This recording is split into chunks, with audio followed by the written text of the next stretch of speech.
How often do you still battle with depression? Oh, I'm always depressed, all the time. Do you feel that you're happier right now than when you were broke, or not really?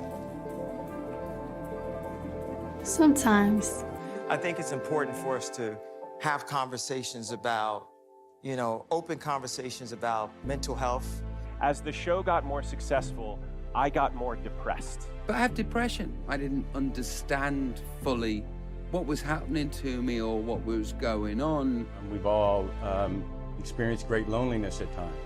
I thought that I was completely alone. I also realized how lucky I was and what a wonderful family, wonderful friends I had, but that didn't matter. I wanted the world to swallow me up. There are more people suffering from depression today than the population of Germany, the UK, France and Italy combined. The World Health Organization made a prediction there will be a mental health pandemic. Just to put it in perspective, in 2020, when the pandemic was in full swing all over the world, in Japan, more people died of suicide than of the pandemic. Once survival is taken care of, if you do not become conscious, the way you sit, stand, breathe, think, emote and function within yourself, if it does not become conscious, you will naturally head downhill. Severe depression. They're saying by 2045, 50% of the population may need mental illness remedial measures in terms of treatment. 50%. I take antidepressant medication for it. I have tried to get off of it. My doctor always tells me not to, that it's not safe for me to. Whenever I've tried to, I've gotten very neurotic, manic, sick. Well, the US Surgeon General declared that 1 in 2 Americans are feeling lonely right now. If 2 of you are sitting here and 1 of you is feeling lonely, what the hell is happening with the other guy? Loneliness, you must understand, is the incubation period for mental illness. If you start feeling lonely, sitting here among people, you're feeling lonely, just know you're cooking up an illness and it's going to come sooner or later. Loneliness increases the risk for heart disease, stroke, and among older adults, dementia. So, we are on this juncture because there are various sociological, technological, many aspects. One important aspect that we need to understand is there is not enough strength in the food that we are consuming, lack of micronutrients. Many studies have been done. One study goes out to say, in 1920, if you ate 1 orange in California, what nutrients you got out of it, if you want to get the same today, you have to eat 8 oranges. 8, this big oranges, 8, to get the same thing. Because soil has depleted. There is not enough microorganisms. Microorganisms, when we say, they discovered a method with which they can cook their food using sunlight. This phenomena today we call as photosynthesis. This solar energy business is not after you got a solar panel on top of your home. This is the first solar panel, a green leaf.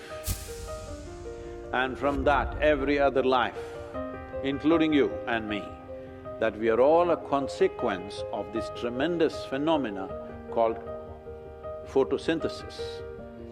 But in the last 1,000 years, photosynthesis on the planet has come down by 85%. 85. This most basic activity which is necessary for life to happen on this planet has come down by 85%. On an average, 27,000 species of microorganisms are going missing per year, species, not organisms. At this rate, it is expected in the next 15 to 25 years, the fabric of life, the fabric of foundational life, which is these organisms, there will be holes in that.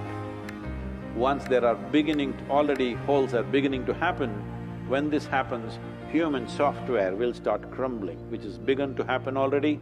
It could reach a certain level of momentum in the next 15 to 25 years.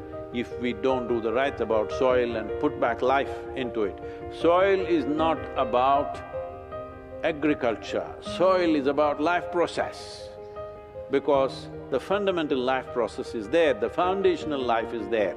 Even your body is nearly 60% just microorganisms, only 40% your parental genetics. You must remind your parents about this.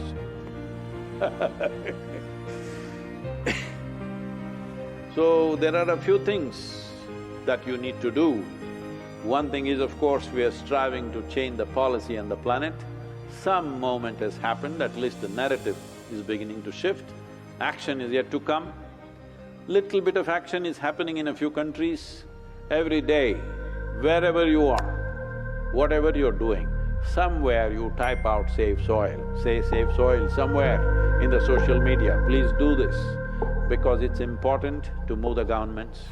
And if you have a little garden, or even if you just have… if you're living in an apartment, your garden is 2 wet pots and 1 dry one, whatever little soil you have, see how to enhance the organic content there. It may not make a difference to the world, but it makes a difference that you're committed. Your commitment makes a difference to your life. This is the experience of human life. Those who are not committed to anything, they always see obstacles wherever they go. Anything they want to do, they see, this person is not allowing me, that situation is not allowing me, this law is not allowing me. But for those who are committed, there is no such thing as failure. There are just many lessons to be learnt on the way, but no failure. I want you to know a life which doesn't know what is failure. Many things may not happen, but it's not failure. We learned one more thing as to how to do it better. So this commitment has to come into you, means at least a pot full of soil, make it a little more organically rich. Add something to it, so there's more life happening. This is your commitment, this is not a solution, but your commitment is a solution. Let's make that happen. We're going to save the soil, do your part. Saving the soils. And our planet's future depend on it. Sadhguru, save soil, my friend. Let's make it happen.